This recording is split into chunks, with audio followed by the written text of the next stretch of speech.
Okay, world. Hello. Welcome. Welcome to Penne Your Thoughts. It's Sunday, May 31st. Oh, it's not June yet. Who cares? We're going to kick off Pride Month today. I'm very happy to be here. It's been, what a week. Not just for me, but for America, especially for America. And there's not really much to say besides holy shit. Oops, there goes the bad words. I hope the kids haven't tuned in to watch yet. What a week. What a week. We're in this place of a state of a country where we want to eradicate protests faster than we want to eradicate a virus. We are in a place in this country where we give vigilantes more power to take lives than we give the power to each other to protect lives. We are in a place right now where we are almost stuck. Almost, I say, because we do have the potential and the power within ourselves to make the change. We can go out and vote. We can go out and say, hey, this violence, we won't stand for it anymore. We have that power. And I feel powerless, just as I'm sure you do.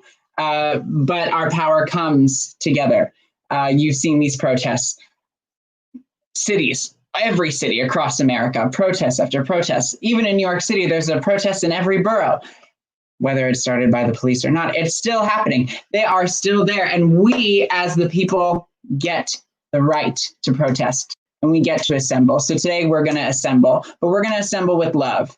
We're going to let it go for just an hour. Just an hour is all I ask. Give us an hour to come and find a little bit of space in our hearts to release the anger, release all of the fear that we have, because while there is plenty of it, it's got to go. It's got to go. It's got to go. And really what has to go is the state of policing across this country. What has to go is the vigilantism. Just a few hours ago, not even an hour ago, my roommate came in and told me, Nebraska, last night there was a protester shot and killed by this guy who was, quote, protecting his nightclub. Well, that guy also is a white supremacist who believes in the Second Amendment. And I don't really understand what any of those factors of your identity mean to your right to be able to take away a life. And so we're going to wash our hands. We're going to get a little political right here, right now, in this moment. And then we're going to give ourselves an hour to enjoy the power of company, enjoy the power of the people we love, enjoy the power of love. No, I'm not doing another Celine Dion song to wash our hands. But I did plan something last night that I thought was, well, by last night, I mean first thing this morning, that I thought makes a lot of sense. So I'm going to adjust my camera. You can see my kitchen is in a little bit of disarray. We are moving in and out this weekend. I'm losing a roommate, gaining a new one. And they're not lost in my hearts. And I'm going to miss my roommate that's leaving. I'm excited to welcome Gigi Dietz into this home. And here we go. My name is Sissy Walken. I'm fed up with this shit, and I know you are too. I don't even care that I curse right now. I really don't. I've watched my mouth for the past 3 weeks in a row. I've said a bad word twice. Oh well, you know what's a bad word? White supremacy. Just saying.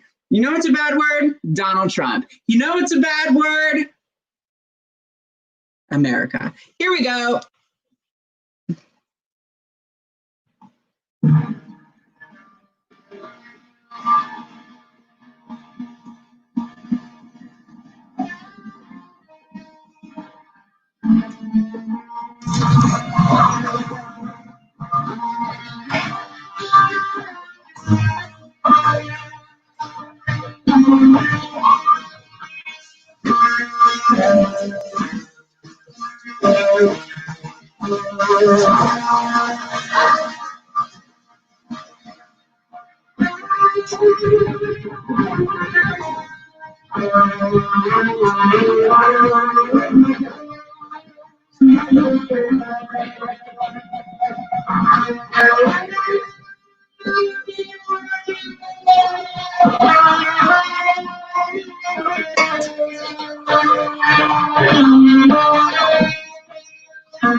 I apologize if the audio did not come through for all of you, but if you don't know what that was Jimi Hendrix's wonderful rendition of the national anthem.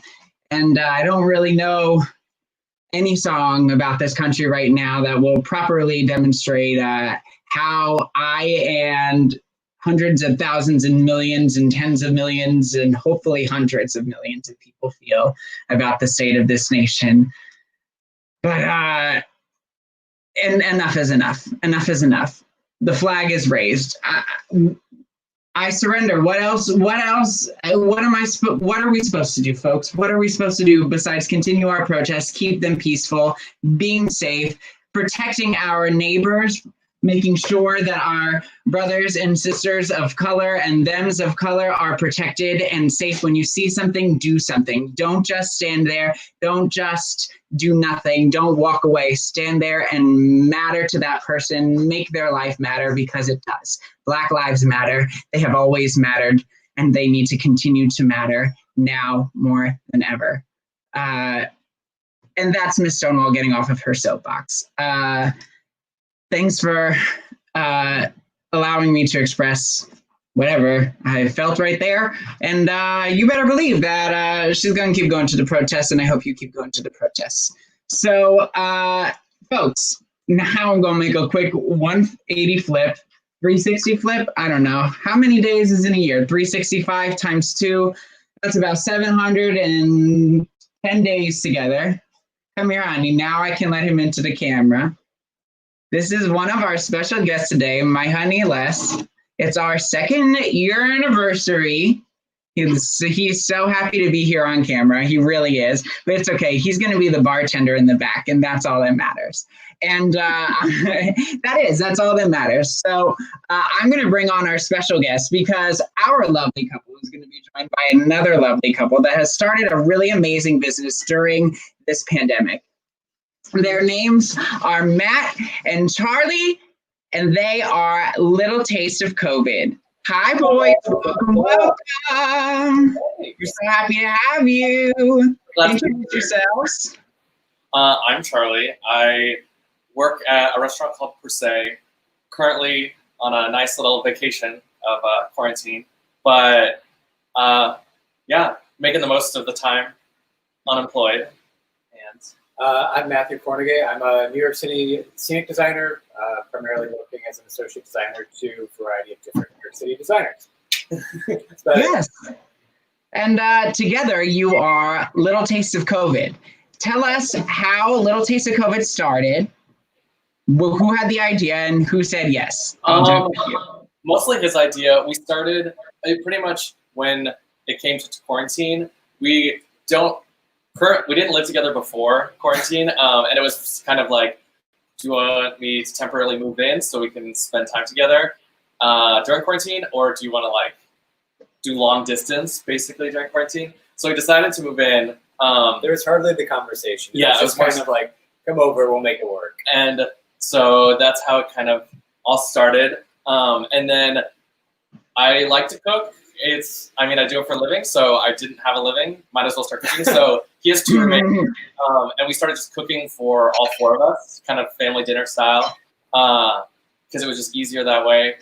And we posted pictures of the food, and it became an unofficial quarantine food blog. And just on our personal ones, we decided to make it a little more official and made a Little Taste of COVID Instagram, and that's where we started posting photos of the things we were baking and making for dinner and all this fun activities. And then eventually it turned into us making kind of like care packages to give to friends, but then friends were like, we want to pay you to make bread for us. So then it was kind of creating wine packs and creating bread masterpieces in a way to give to friends, sell to friends, however you want to put it. And then I'm just flipping through these photos right here, like, oh my gosh, look at this bread. Look at this bread. I'm so grateful that you guys gave me a little loaf, a big old loaf. Where is it? Look at that. Look at that. Look at that amazing scoring that you did there. Oh my God. Oh my gosh. This is my loaf, and I also have that beautiful scoring on mine. Holy mackerel, if you guys can see. I mean, it smells so good. Did you guys give me, I know you do many flavors. You gave me a plain one, right? No, we gave you the rosemary garlic, which is our best seller. Yeah. Oh, amazing. I was expecting the plain one. Now I'm double happy. Oh my God. This is so good. Okay, so tell us all the flavors. You have a lot of flavors of sourdough bread, which is very on trend right now, but I think you guys have done it the best out of anyone I've seen. No offense to all the food people, but this is amazing. We started with just the plain, and then we kind of just came up with some flavors that like I've seen in bakeries or seen people or we want to eat. So we have like an olive, the rosemary garlic has been the most popular. We have a tomato basil, sun-dried tomato, and fresh basil. We've done like a spicy sopressata. We've done a green olive. We've done. We have like a seasonal special one that's ramps, which if people don't know what ramps are, they're like an early spring vegetable that's kind of like garlic and onions combined with a beautiful green. And there, it's so gorgeous. That's actually what I don't know what these leaves are supposed to be, but that's what I thought initially. I was like, God, I want some ramps right now. I didn't get any this year because there's no like farmers markets near me that sell ramps in Astoria. So next week we'll give you some honey. Yeah. Okay, fabulous. I'll start. You know what I want to do next year? I have that garden that you saw outside, Matt. Next year I want to grow ramps. Like, how do you go about that? Like, I think they grow in like a row, right? I don't know, but we're going to do some research and be ready because I should have done some research before I started planting all my seeds this year. And about half of them took and half of them didn't. And you live and you learn. And that's food, that's cooking, that's gardening, that's all. I love it. Oh my gosh, everyone's saying you guys are so cute. They're so happy to have you. Welcome, everyone. Thank you, Vivian. Hi, Clara. Hello, someone named Mr. Leopard Socks. He's the one who thinks y'all are really handsome. So if he likes leopard socks, he's a guy for you. Also, we gave you a dill plant, right? So we gave it a name. I gave you guys the dill plant. How's she doing? Oh, she's on our little patio, thriving in the sun. It's wonderful. Her name is Dilbert. Yeah. Oh, good idea. Did you follow my instructions on soaking lots of pines? 3 times, and and I put her water every morning. Dill, this is my second year growing dill by seed, and it really does grow like a weed, and it absolutely dries out like the most exotic flower at the same time. Literally, if you do not keep her moist, she will droop, and then you will feel really sad. But a lot of that's probably harvestable by this point, which is really great about dill. Like it probably, I mean, have you guys pulled it and tasted it yet? It tastes great. Yeah. It's fragrant already, and that's a pretty quick herb. I just started celery, which I should have done very long time ago by seed, because I literally, after 2 weeks of putting them in the little seed pockets, just got a few sprouts yesterday morning. So I'll have them by next year, and we'll make lots of celery juice to keep our bodies clean. Okay, so not only is this a sourdough business, right? Not only do you make beautiful sourdough, but then you go the extra mile to give me what I really care about, which is a wine pairing. So you paired us with this beautiful bottle today, and I love it. I'm going to show everyone right now this. You guys turn it out, and ready? Here we go. There it is. You guys give us descriptions of the wines that we're getting, very well written, not just the stupid shit that's florally with bits of berry. You know what I mean? You guys, this is a full paragraph over here. So explain why you paired it with wine, besides people loving wine, and why and the choices you made, because these aren't just table wines that you buy at a cheap liquor store. So, my passion is food focus. My passion is food and wine focus, but also I like to focus on either minimally invasive, natural, organic, or biodynamic wines. So that's where I kind of look to get wines as someone who focuses on something that's sustainable at the same time as making something that is delicious. So for you, you have this beautiful orange sparkling Penne. It's Malvasia and Trebbiano. It's this beautiful blend that has a delicious amount of skin contact to it that gives it grip. At this time, that's I love skin contact. You know that. Oh, always. but consensual only. Let's not get it twisted. This is not Drag Race Girls type of skin contact. No, not yet. That's after 2 or 3 bottles, and then we get more skin contact going. Oh, believe us, it's our anniversary weekend, so we get it. Oh yeah. But basically, I kind of figure out what people want in a wine or what they traditionally drink. I'll give them what they like, and then I'll start to push it a little bit. Clara, who you mentioned, she's one of our recurring clients, and I know what she likes to drink, and then I'll push it little bit by little bit every week or whenever she kind of does it. Nice. Just new wines to bring people new experiences, but at the same time, Megan, who I think is also watching, and I were talking about white wine education or just wine education in general, where if you scroll down on that PDF that I gave you, Yeah. I'll go further into detail. That's a simple paragraph, but you can see they get larger and larger. But if you keep scrolling, which one am I looking for? Yeah, I'll tell you when you get there. Next page. Continue. So many. All that wordage, all typed out by hand. So this one, what I'm doing for Megan is wine education. So it goes and it talks about the grape itself. So I can go on about grapes forever. That's my passion. But it's basically this paragraph is where is Grüner Veltliner from? What's its crossbreeding? How does it grow? What's special about it? And what's special about it being in Austria? So it's a passion of mine that I want to share with people. And while we're stuck in quarantine, we can't really show love to one another. Showing my knowledge of wine and sharing that with people is a way of expressing that in another avenue. I think it's. I'm reading it right now. This is not copy pasted from Wikipedia, y'all. This is true, intense.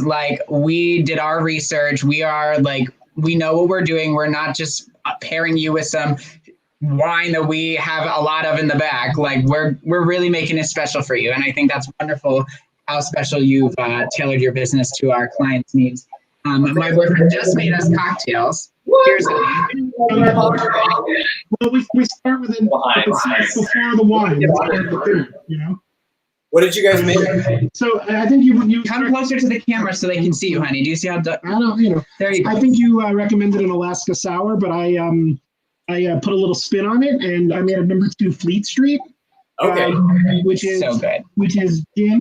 Today we use Hendrix because I like the good stuff. A little pineapple juice, and lemon juice, and the yellow chartreuse, which I learned is a liqueur that French monks have made for centuries. And it's garnished with and shaken up with 10 coffee beans to give it a little bit of acidity too. Oh, fun. Shake it right up, and I garnished it with some coffee, and we have a little refreshing gin cocktail. Yeah. So we're gonna have a drink, you know, before we eat, and then we'll drink the wine while we eat. Yeah. We're having a Schiava, which is from Alto Adige.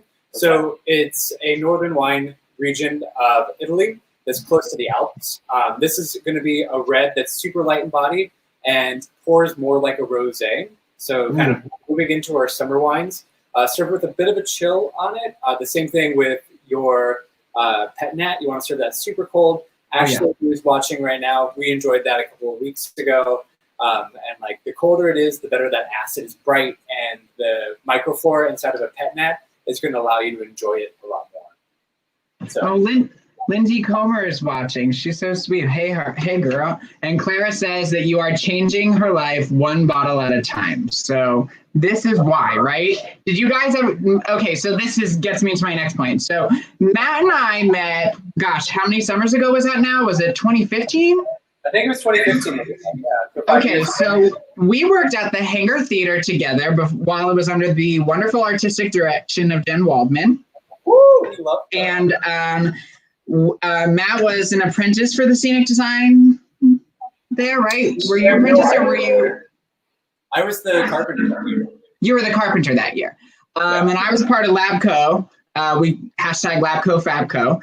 And so it was so funny because what we were doing there actually like absolutely led us to these moments in our lives. You always had like a very sophisticated palate, and I learned that about you while we were there because I was cooking. You remember I was cooking like every meal I could in those little tiny kitchens in Ithaca. Where we're sharing it, and no one wants to really cook together because we never have the same schedule. Right. And then, but I would always be like, come eat my food. And you'd be like, and I'm like, I know. And like, LabCo would laugh at me. They'd be like, girl, why are you making a whole bag of beans? Except for Jose. Jose Useche always is like, come on, sissy, or whatever. He's like, you better be making a whole pot of black beans because that was literally how I was living during the time. You know? Yeah. It's beautiful, but that Wegmans is expensive. So what? You said the Wegmans was expensive up there for you? Okay, also, let's keep it real. I was a junior in college who saved up all of their pennies to go to this program and was very grateful to go there, but I also had no money to buy myself food. And I get that. No, what I liked about Wegmans and like why I always preach Wegmans is Wegmans. That's, I mean, literally at the hangar, even this past summer when I was there, I was like, go to Wegmans, go to Ithaca Farmers Market, go to this place, like do whatever. That was my favorite, actually, was Ithaca Farmers Market. The honey was incredible. The rainbow chard was like the most vibrant, beautiful stalk with these beautiful fluffy leaves. Humongous, right? Like 12 feet tall. Like it literally was like the most ideal dreamy farmer market in the whole world. They were almost just slice my mouth. We'll say as a former Buffaloan, get closer to the camera. I used to live in Buffalo, and I'll say that as somebody who spent hours at night at Wegmans studying because they had a cafe and they were open 24 hours. It's not the cheapest supermarket, but it's the best supermarket. Well, I find that like nice enough, and the people who own it are all locally like owning it. It's franchised, so it's a better market than going to, I forget what the other markets were, or Walmart or whatever.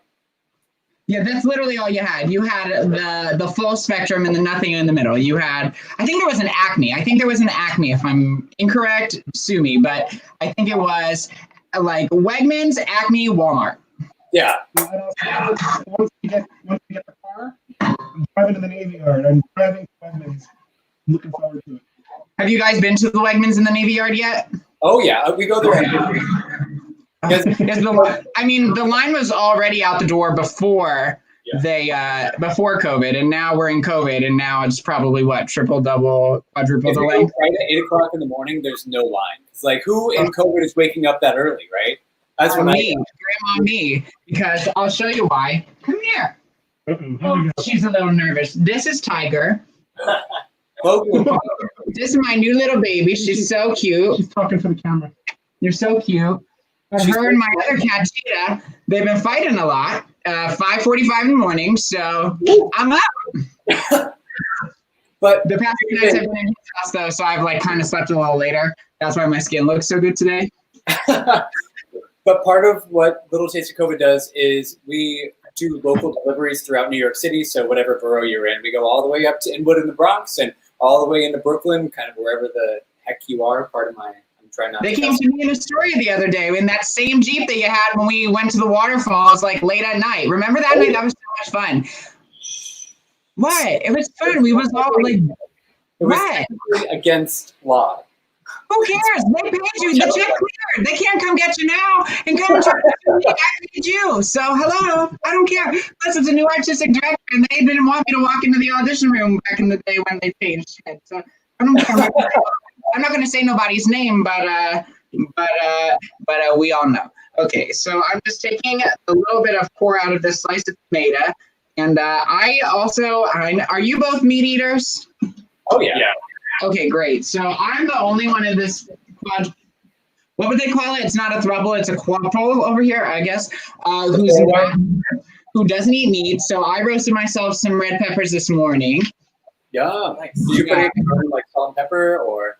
I just do olive oil and I just salt them when they come out, because if you put the salt on, it breaks it down, and then it takes forever to get the brown part, and then you get juices all over the pan and they burn. So I do it low and slow. I get them real tender. I leave the skin on, and then I'm just gonna like slice them in half and put one on the sandwich for myself. You have been a vegetarian all of the time that I've known you, right? Pretty much. When we were in Ithaca, I was like really eating vegetarian as much as I could, because it was, oh no. Can you hear me now? Yeah. Okay, I don't know what happened there. I get my MacBook tomorrow, so I was hoping to have it today, and we would have had a really beautiful new broadcast. But we still have the same one. So no, I've been eating vegetarian for a long time, as much as I can, as often as I could, and I really love vegetarian food. But no, I was eating meat at the time of Ithaca. But I don't know. When I went on the road with TheaterWorks, that's when I kind of saw the farms across this country, and that really like changed my perspective on how you farm. You know, like, and that's why I really respect what you guys are doing, because it's not just the art of food, but the respect for the food itself, the respect for the crop that turned into the wine, right? Cherishing the grape that turns into the wine, not just like picking it, squeezing it, fermenting it, and putting it out for sale, like Barefoot, you know? Barefoot doesn't even do that. Barefoot will go in and add additives to it and flavorings that just really aren't what you want to be ingesting. No, who wants to be drinking that? I want to be drinking this and that, which we're going to open right before we leave. We're going to do a taste test right when we're done, but we need to get sandwiches. Put it in the fridge. It wants to stay cold, honey. Let's put it in the fridge. Thanks, honey. Thanks, honey. I know what I'm worth here. Yep. It's okay. That's I right. have been chopping vegetables behind me. It's fine. Last night, we had an anniversary dinner. We had takeout from our favorite Greek restaurant here in Astoria, and we ate in the park. His favorite That's Greek my restaurant job. in Astoria. But yes, it was fabulous. Have you ever heard of Egnanti? It's the one restaurant right off the park in Astoria Park. No. And so they were doing I lived in takeout. Astoria, technically. Yeah. We ordered before. Where's my story? We ordered before we saw it, but they had a sign that was like $25, cheese plate, bottle of wine, and some Greek olives. And we were like, damn, we should have just done that and gotten like a Greek salad to split. But nevertheless, it was delicious. We had a fabulous anniversary dinner, watching the sunset and looking at the beautiful bridge. Nice. If you guys want a cute kind of, I think they deliver up into Astoria now. But if you look for Tail Feather, they're down in the Navy Yard area. But she's doing a super cute date night special sort of thing. Like, I'm just going to plug her because 1, she's a friend. 2, she's a locally owned business. 3, it's a woman-owned and woman-run business. She's fantastic.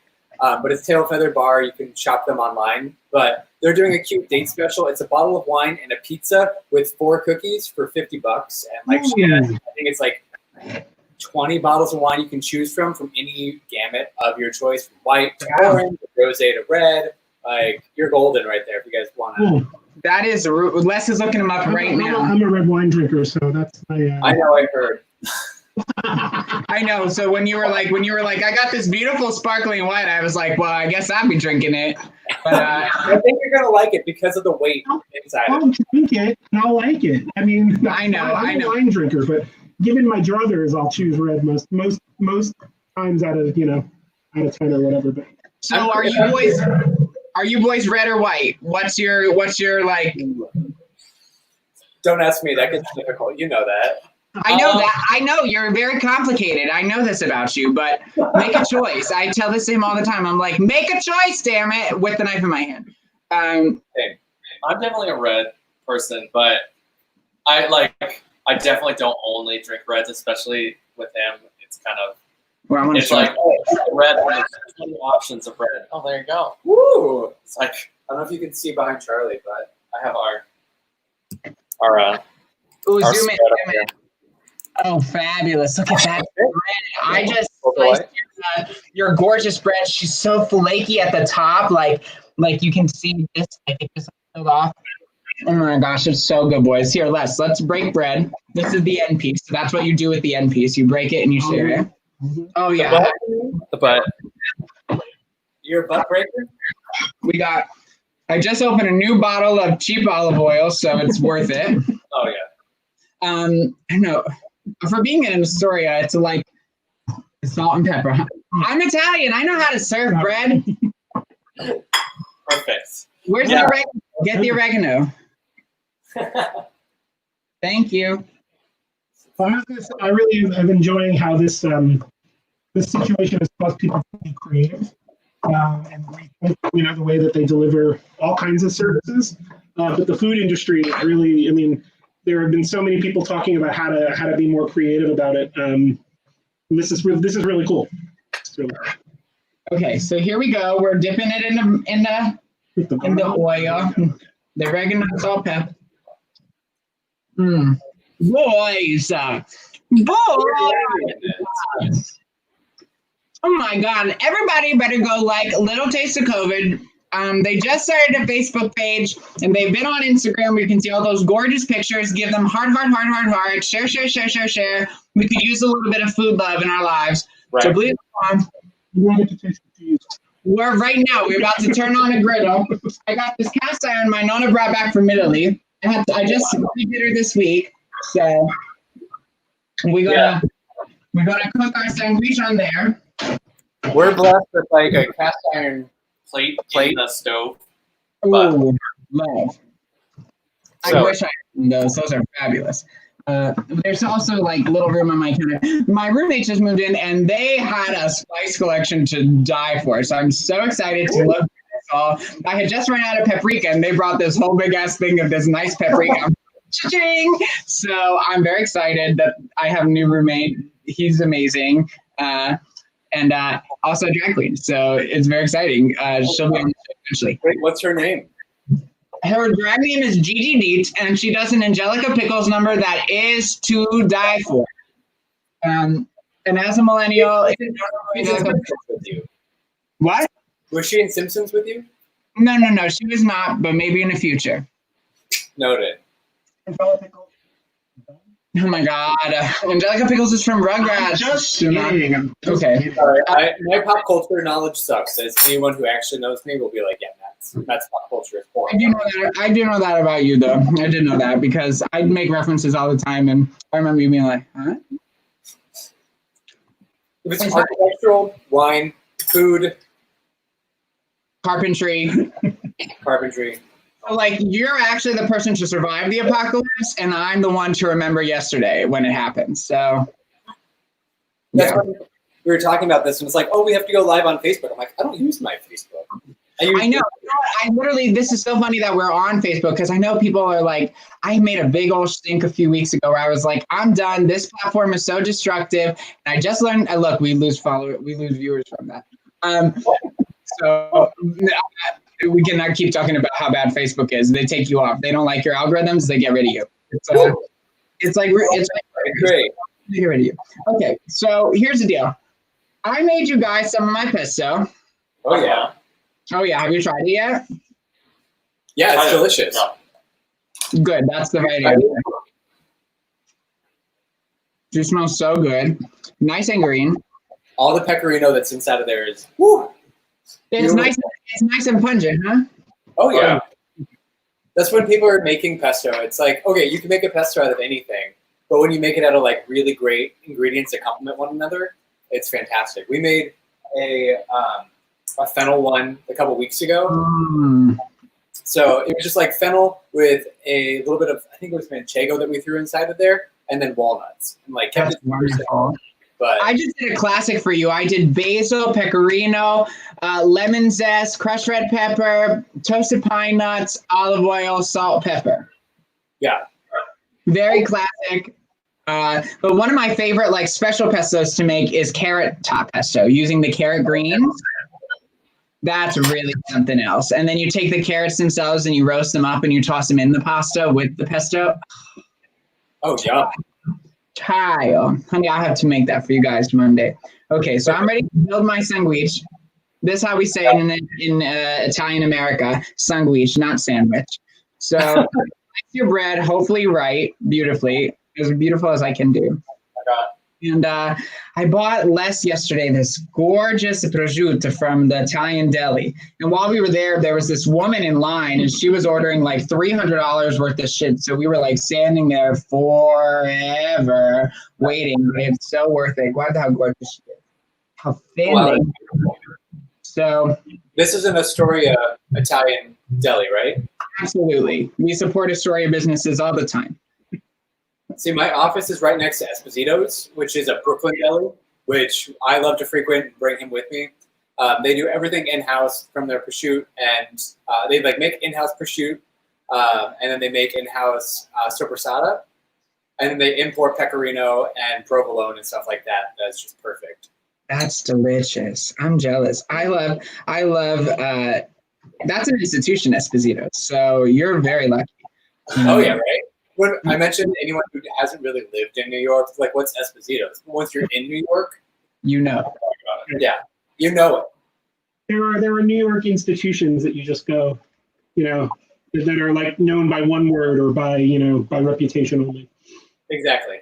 I mean, I think you can say Levain out there, and like people know that as a tourist destination, but when you get to the real classic New Yorker places, yeah. I prefer. And as New Yorkers, you want to keep them to yourself. yeah, exactly. You don't share them. I don't want to know. Please, you do not need to know the restaurants that I go to that I want to just walk in and get a table to. Oh my God. Like, we live in Astoria on Ditmars, so Taverna Cyclades, right? Is how you say it? Cyclades? I don't know. I'm Italian. This like very famous star-studded Greek spot. And it's fabulous. You can never get a table. You can never get a table, no matter how hard you try. So you never get a table. We've never even tried because it's always the line is always out the door. So we find all the other Greek spots in this neighborhood that are just to die for, and we go there and we love them just the same, if not more, because we actually got to sit down. Yeah. Yeah. One of our favorites is this place. Well, my favorite is this place called Elias's Corner for Fish. Not Elias's Fish Corner. Elias's Corner for Fish. Have you heard of this before? I have. Yeah, I used to live up on Ditmars and Steinway when I first moved to New York. Oh my God, we're at Mars and Crescent. It's great. Okay. So this place is like so darn fabulous because you walk in, you know this, Charlie. You walk in and there's all this beautiful fresh fish. Nothing's dry, nothing's redding or flaky on the edge. And you pick your fish, you look up, you pick your side. They tell you to go sit down. They have 2 kinds of wine, house red, house white, cash only. You don't know the price and you pay it when it comes. That's it.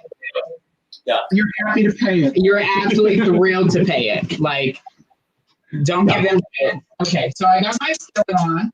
I assembled Les's sandwich. This is when I get out of the way, by the way, is when the fire comes. Yeah. So this is Les's gorgeous sandwich.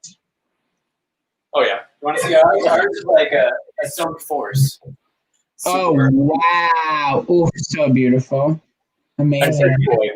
Very You thick. see my photos on Instagram every week. I do like this shot, like in front of the sign with like the food. You see that? Oh, yeah. So when you're done with us today, you need to take one of those shots as well, glam shots, because I made my mom do it, and so you have to also. Yeah, we'll do it, and then I'll like Photoshop the penny for your thoughts in the background. Yeah, easy. Okay, so that's Les's sandwich. Now I'm gonna make mine while the grill heats up. He totally is like, I'm going in the living room. Wait, no, let's come back. The table because that's where we eat is in the living room. So Let's come back. he's coming. He's coming. I forget. I think we talked about it, but what does he do for work? He's a teacher. So he's a teacher at a public charter school in Brooklyn, near the IKEA. Oh, okay, so literally, so my office is, you go in IKEA, which is Red Hook, right? And I'm in Floral Gardens, which is where Esposito's is, the original. Nice. He's hasn't been there in a while, and we will only be going back for the IKEA when we go to that neighborhood at this rate. So it's just how it is. So next time we're out in that neighborhood, we do need to go to Esposito's. They're open only on the weekends right now. Like obviously face mask required. Of course, don't fuck with them. You put on that face mask, America. And if you're going there, they have dope sandwiches too. So Whoopi on The View the other day was like, I don't understand. It was always no shirt, no shoes, no service. Why is it you had no mask? Everyone flips out. Put on a damn mask. it's also not that hard. It's not that hard. No one says you have to wear the mask when you leave the store, but that's a private business. It's got jizzle grease. So put on a mask and you'll be fine. Yeah. Les, what do you teach? I teach right now. I'm teaching world history, and I'm teaching 2 sections of American government and politics, which has been in no way exciting at all this year. But the real question is, how did you do the transition to like teaching online? Did you just do Zoom meetings or? Yeah, we're using Google Classroom, which has Google Meet, which used to be Google Hangouts, like built right in. Yeah, that's what we use at work is Google Meet, Google Hangouts, whatever you want to call it. Yeah, but it's been rough. You have to figure out how to like keep your kids engaged and have to figure out if they're just Googling the answers or if they actually know what you're talking about. Yeah. There's no rhyme or reason. We're really just trying to get through the end of the year at this point. Yeah.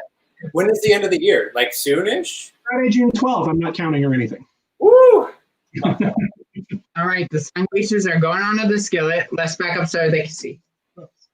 So our secret with Panini is you get grill marks, but I have a cast iron pan in the oven, and we'll just pull it out and set it on top.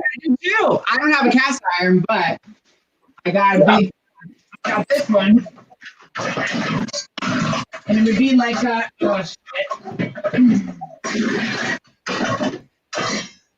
I'm very organized. And it's like have a plate, but you just do this. Yeah, we've been preheating our cast iron in the oven at 450, so you kind of get a nice press down and a sear at the same time. I'm going to take that and remember it for next time because I did not go to school for cooking like some of these other drag queens. I went to school to fake it till I make it, and I'm still trying to make it. So that's what a theater degree gets you: is fake it till you make it. Hello. Okay. That's why theater school is the most valuable major, and if anyone wants to play me, just look at the White House. It's all fake it till you make it. They haven't made it. They haven't made it yet, so Nope. They've made nothing except for fire. They know how to fire people. Nothing. But we are making these fabulous sandwiches. Okay, boys, I'm very excited. Okay, so give me tips. This is a long, very long loaf of a sourdough, right? Like it's not no fatty. She's long and skinny. So flipping it. I mean, depends on how big of a spatula you have. We have this like fun spatula that's sandwich shaped. So it's easy, but I mean, you just kind of have to move quickly is what I've learned in restaurants is use a regular spatula, you put your hand on top and you flip it. It's going to be hot, so you just have to move fast. Yeah. Don't go crazy and slip your sandwich everywhere. I have not felt the tips of my fingertips in years at this point. Exactly. And I work in a cooking school for kids in a kitchen, so I can't imagine what it's like to cook on a line. It's not too bad, but everyone, especially with paninis and like grilled cheese and stuff, they like to crank it up super hot so you get a nice crust, but then nothing's melted in the middle. So you like start turn it down, let it go so everything melts, and then it glues together, and it's easier to flip. Because if it's done but it's not melted, then it's just. That's how I feel. Like everyone's like, "How do you make a good grilled cheese?" Like, patience. Exactly. Like, let the cheese melt. Like, I'm sorry, I don't want the cow to still moo when I cut the sandwich open. Like, no, it's funny because everyone wants to cook quickly, and grilled cheese sounds like it's so fast, and it's easy. Like, but don't rush it. Just let it go. If you need it to get browner, you can always flip it over again, keep going. But no, see, I never have that problem when I'm cooking on my George Foreman grill. Oh yeah, Les uses the George Foreman for everything. You know, like the two. Are you my grandma? Oh shoot! Yes. Sorry, I throw natural shade, and it's like just my normal vocabulary. But I'm from Long Island. I never learned how to cook. So you're saying all Long Islanders use George Foreman's? No, but I didn't learn how to cook, so that's why I gotta fake it till I make it. The George Foreman's how you make it. We didn't even have a George Foreman in my house growing up. Like my parents know how to cook.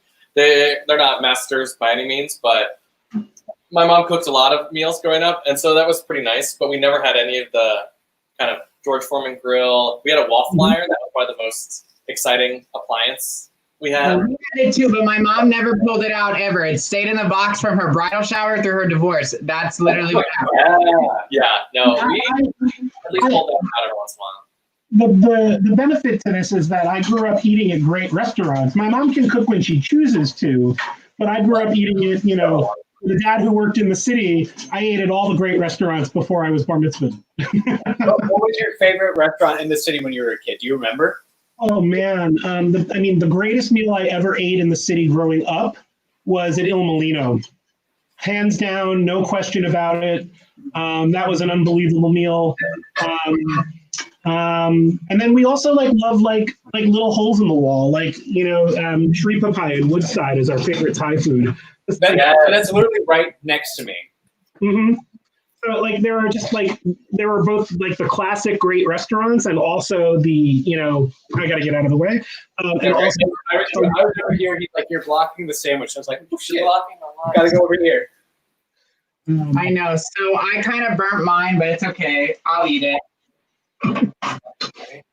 I never said I was a perfect cook. I'm a good cook. I'm not perfect.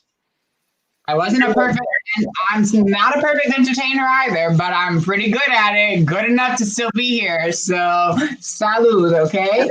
Good enough to be Miss Stonewall. Right. Which is important to some girls on Sundays, and then not important when they lose. So, wow. I also remember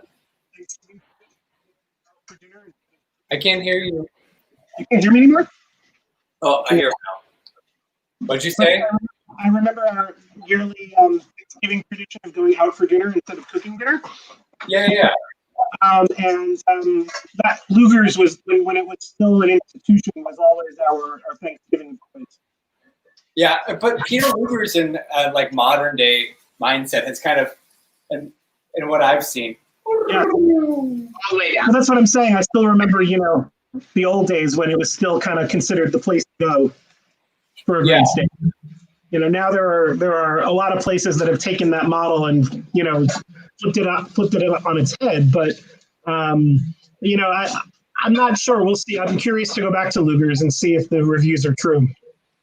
Well, do you currently dine like you used to as a kid? Do you find yourself going to a lot of finer dining restaurants? Not right now, but previous to COVID? Well, actually, that's kind of half true. So we went to what was our final meal before quarantine? Oh, we went to Del Frisco's the night before they shut the city down. For a classic, steak with another group of our friends. And it was fabulous. I didn't eat meat, but it was really fabulous. So, no, I kind of definitely pulled out the home cook in both of us. He's my sous chef and bartender. And I cook for us, 5 or 6 days out of the week. I think for me, like if it's a choice between eating out, there are times when we go out for like the great meal, and there are like bucket list restaurants you want to go to. One of my favorite restaurants in this neighborhood is Trattoria L'Incontro. It's one of the best Italian restaurants in all of New York City. It's a mob spot.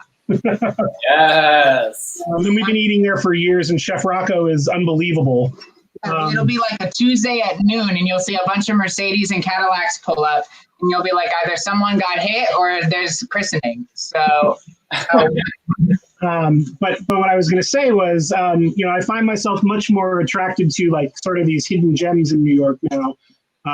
Been reading about, there's this Indonesian grocery store in Elmhurst that has a pop-up restaurant every Tuesday.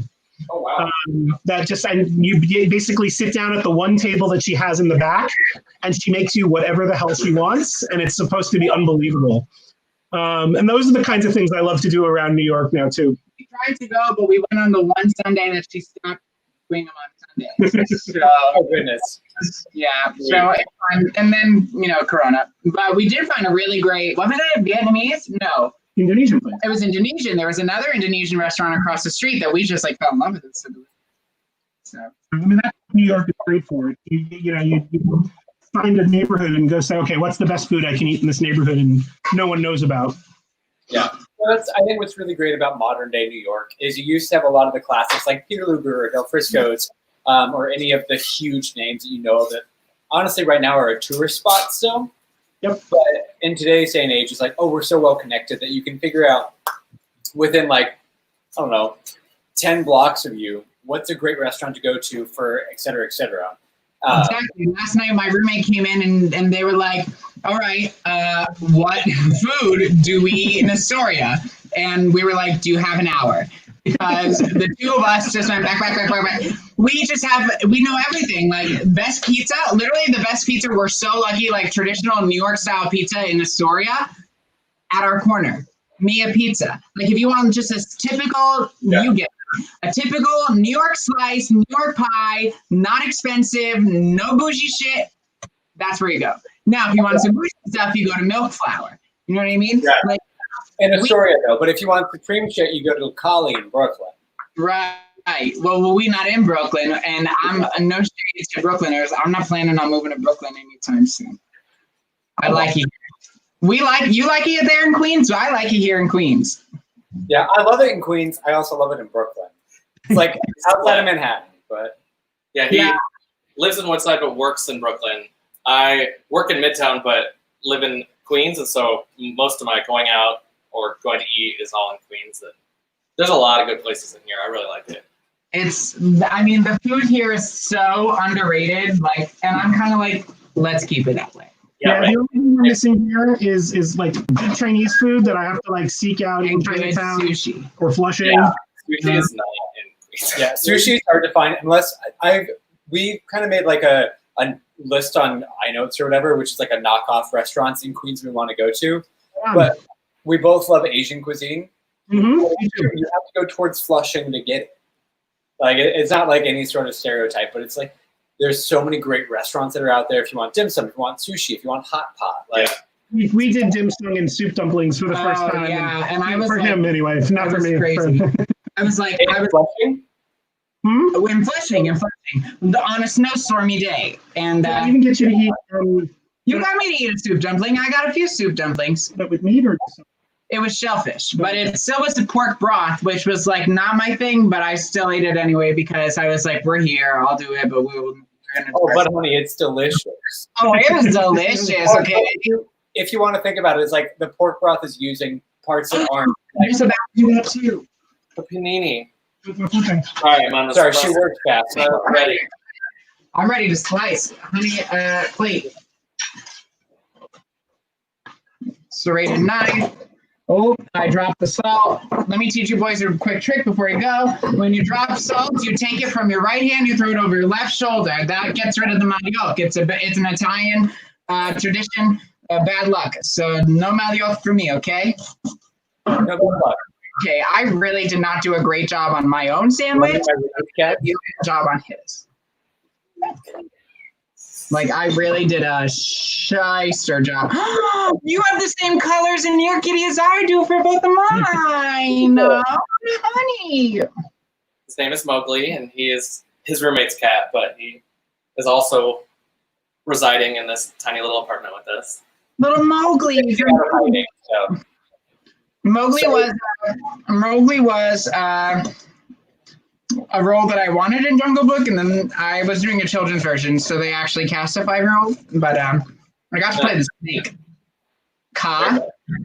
yeah. And my roommate and I the other day were having a discussion about how Shere Khan is definitely the most underrated but best Disney villain of all time. Oh, true. Okay, so now he's going to open the bottle of An wine. important job, and I forgot. Yes. I'm plating the sandwich. Look at this one. This is his. Oh yeah. Ooh, that She got the cheese. cheese. The cheese ball. Like just cut it in half. But it's gooey. It's gooey.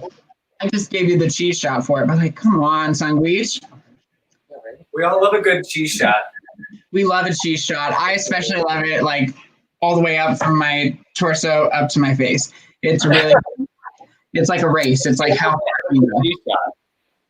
Oh my gosh. Okay, so we didn't take off the plastic for this.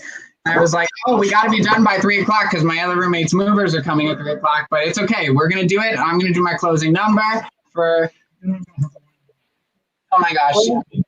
Don't destroy their bottle. They gave me this beautiful bottle. I need to finish this cocktail before. Yeah. She's not that hard. I don't like a beer. Probably like it's hot. Oh god. That was so good. You guys, we'll send you the recipe for this. We made these last night because he was like, because the one you sent me, I think, had egg white in it, and I was like, I don't really like egg whites in my drink. We did when Liz Warren was running, there was a Let Liz Talk, and it had egg white in it, and we tried it, and I was like, it's fine, but I don't really love the texture of egg white. And so, Yep. She's a very so with pet nats, just like a little thing education wise. Pet nats, there's microflora that's inside of it that finishes the fermentation in the bottle. So they're always going to be very active like that. So they're going to have like a little bit of extra fizz and buzz, and they're delicious. I was really excited to see the beer can top instead of the cork. Yeah, we love a good crown cap. Low atmospheres, but great bubble and great structure. It's fantastic. yeah, lots of bubble. Holy mackerel, lots of bubble. Which is a larger one? This one? Okay, give a little more over here. I don't really know how to pour wine. I just pour it till it like reaches halfway. Okay, boys, we're gonna do a nice cheers. We want to thank you for joining us today. Everyone, please go follow A Little Taste of COVID. You have the handle there across all social media now. Please hire them. Have them make you this beautiful sourdough. I'm grateful to have another half to like make more amazing food. I hope you guys enjoy my pesto. Make some pasta and put this in there. Yes, please. Yeah, it's really good. Okay, salud. Cheers. Cheers. Okay, thank you, boys. We'll see you next time. Mwah. Best of luck. Love. Bye. Salud. We didn't get to talk about the wine. Oh, delicious. Well, I want to talk about the wine, but we're running out of time because I have to get this done before my roommate's movers get here, and they're going to be loud. So I'm going to pull up my final number, and then I'm going to eat this, take pictures of the sandwich, and then I'm going to eat the sandwich. Where are you going? You're not allowed to go anywhere because this is all about you. Oh, God, you saw me do this on Mother's Day and didn't think I was going to do this for you also? You're a fool. Except on my old MacBook, they don't let me recognize your face yet. So, just so you know, it's been 2 years and my MacBook still does not know who you are. So, that's that. Come on. I just want to share this screen. Oh, I know why it won't let me. That's why. Now if I go back, there we go. Nope. Share that one. Share that. Amazing. Okay. So did my thing shut off? Probably. So he's been very supportive of me, and usually he's the guy behind the camera, and I tag him in as many photos as I remember to tag him in, which is a lot of them, not all of them, and I apologize for the ones I don't tag you in less. But I'm going to sing a little song to close out our show for the day for my honey love, because I love him, and that's what matters. Oh, Jesus. Okay, here we go. I hope it works. Well, sometimes I go out by myself and I look across the water, and I think of all the things what you're doing. In my head, I paint a picture. Well, since I've come on home, my body's been a mess, and I miss your ginger hair and the way you like to dress. Why don't you come on over? Stop making a fool out of me. Why don't you come on over, Leslie? Face is all red. Leslie.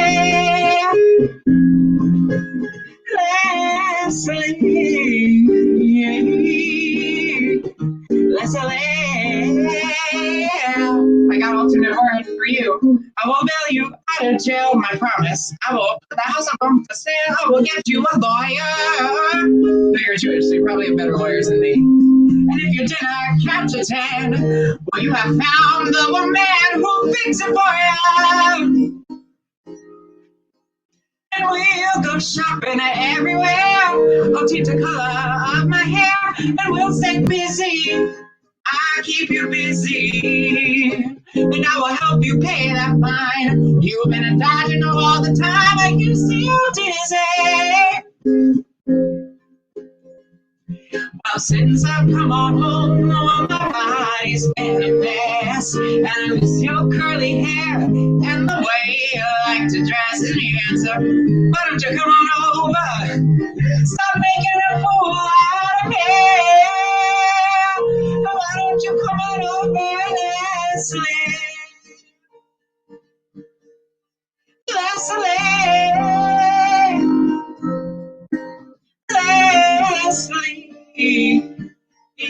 Yeah, Leslie. Oh, sometimes I go out by myself and I look across the water, and I think of all the things what you're doing. In my head, I paint a picture. Well, since I've come on home, my body's been a mess, and I miss your curly hair and the way you like to dress. Why don't you come on over? Stop making a fool out of me. Why don't you come on over, Leslie?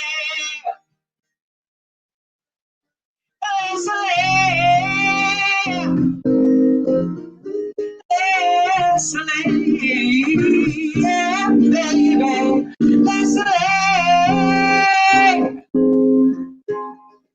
Ooh, Leslie's going in. You got a master's and a bachelor, and I'll let you master me, Leslie. Yeah.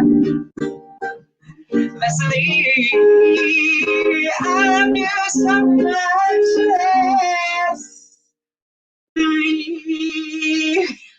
He's camera shy, but that's fine by me. Thank you to everyone who watched today. I hope you were able to release a little bit of what you were feeling before you walked into this hour, during this hour.